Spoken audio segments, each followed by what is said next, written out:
দাজ্জাল তো অনেক পরের কথা।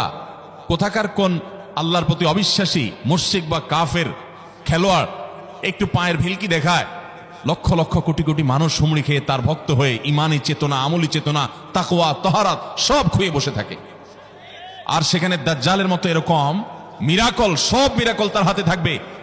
এরকম পরিস্থিতি যখন আসবে তখন মানুষ কি করবে? এখন এই যে তথ্য প্রযুক্তির উন্নতির এই সময়ে কত মুসলমানের সন্তান বেঈমান হয়ে যাচ্ছে, বিজ্ঞানরাই তারা আল্লাহ বানায় বসে থাকতেছে, আছে না নাই? ধারণামূলক বিষয়কে তারা চূড়ান্ত বিষয় বানিয়ে বসে আছে, বেঈমান হয়ে যাচ্ছে। এবং টাকার যে কারিশমা, টাকা দিলে সব হয়ে যায়, টাকা নাই তো কিছুই হয় না। এই জন্য বেঈমান হয়ে অনেকে বলে যে টাকাই নাকি দ্বিতীয় খোদা, নাউজুবিল্লাহ। ভাইরা আমার, দুনিয়ার এই ভেলকি কি দেখছি আমরা? কিয়ামতের আগে ভেলকি আরো অনেক দেখবে আমাদের পরবর্তী প্রজন্ম, আমাদের ছেলে মেয়েরা, নাতিপুতিরা আরো অনেক ভেলকি দেখবে।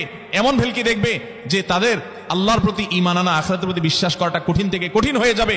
এরকম পরিস্থিতি তৈরি হবে দুনিয়াতে।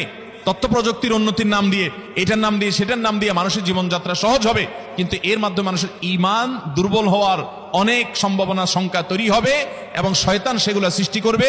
এই আশঙ্কা থেকে বাঁচার জন্য সূরা কাহাফটা হলো মহৌষধের মতো।